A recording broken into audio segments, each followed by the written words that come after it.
Makalla wannan mai tambaya ta farko take cewa tana da ‘yar uwa tana nema mata mafita saboda yarinyar ta faɗa cikin halin shaye-shaye bin maza sai ta fita daga gida ta yi sati 2 bata dawo ba.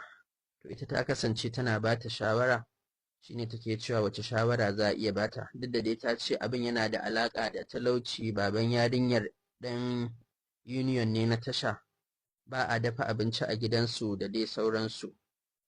So kuma in an mata nasiha har kuka takan yi, ta ce ba za ta sake ba, amma bayan kwana 2 ƙawaye su ƙara ɗibanta ta fita ta bar gida. To wace shawara za a bata da kuma addu'a, a taimaka musu da addu'a da still suka tambaya. Bismillahir Rahmanir Rahim, alhamdulillahi rabbil alamin, wassalatu wassalamu ala rasulil amin wa ala alihi wa sahbihi wa tabi'in wa ba'd. Jama'a assalamu alaikum wa rahmatullahi ta'ala wa barakatuh. Barkanmu da sake kasancewa a wannan zama namu na 3 na 4 a wannan fili namu na amsoshin tambayoyinku, wanda galiban iyayenmu ne mata suke ta rubuto tambayoyin nan a ainihin wato fejikan mu suna aikowa. To yau kuma ga mu da mai tambaya ta farko da neman shawara, kamar yadda aka ji dan uwa injiniya Abdullahi Adam Musa ya karanta.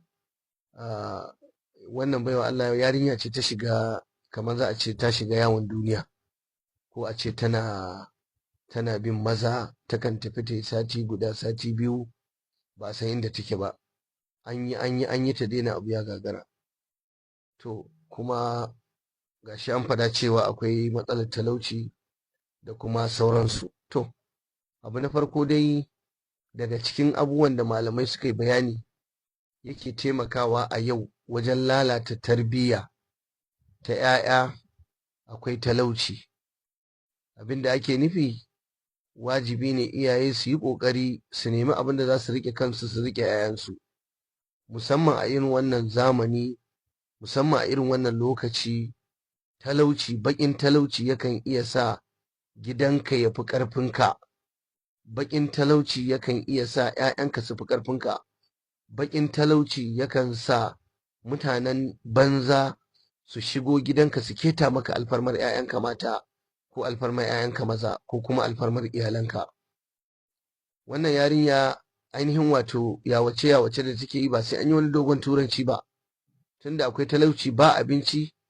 An ce takan ɗauki lokaci mai tsawo wanda ba a dafa abinci a gidansu ba, su yi sati, su yi wata guda ba a dafa abinci a gidansu ba. Malam ai dole ta gudu, tana tafiya neman abinci ne kawai, kuma ta je ta kwana a ɗakin samari su biya mata buƙatar ta biya musu tasu buƙatar ta sha'awa, wal iyadu billah.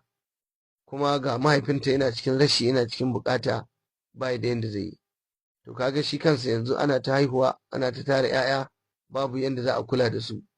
Shi ma wannan wata matsala ce, ba ƙaramar matsala ba. So dole ne duk wanda yake da 'ya'ya fa ya fita ya je nema, kuma ya nemi sana'a mai ƙarfi da za ta iya riƙe ainihin wato ba ni sunan shi, iyalinsa. Shawarar da zan baki ya ki 'yar uwa, wannan yarinyar ba abin da ya fi dacewa, tunda yarinya ce budurwa, kawai a san yadda za a kararrauta ta, a samu a yi mata aure, a kai ta duk inda ake, duk a wani gari ne kuke, a je a nemi taimako a yi mata aure, a nemi wani saurayi matashi da zai aure ta, saboda Allah ya haƙura da kayan aure, ya haƙura da gadaje, ya haƙura da katifu, ya haƙura da kaza da kaza, ya aure ta saboda Allah kawai, ya rufa mata asiri. Ba wani fatawa, ba wani abin da za a yi sama da wannan, tunda gidan ubanta ba zai iya ciyar da ita ba. Tana fita ta yi sati 1, sati 2, ta je tana neman kuɗi, ko tana neman abinci, ko tana ba da mutuncinta, kuma ta dawo ta fashe da kuka, a ce me yasa ta ce ita ma ba a san ranta take ba. Kaga wannan ya nuna cewa abin ya fi ƙarfinta ne.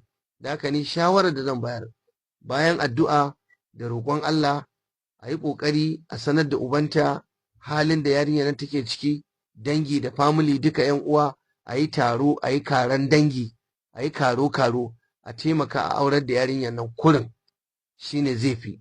Ku nemi taimako a samu a yi mata aure. Muna fatan waɗanda suke ko a wani gari kuke, ku yi ƙoƙari ku nemi malamai da suke da'awa, suke karantarwa, a nemi a tallafa mata, a ainihin wato a samu a yi mata aure, yarinyar nan a kubuta daga halin da take ciki. Allah ubangiji ya kiyaye, Allah kare.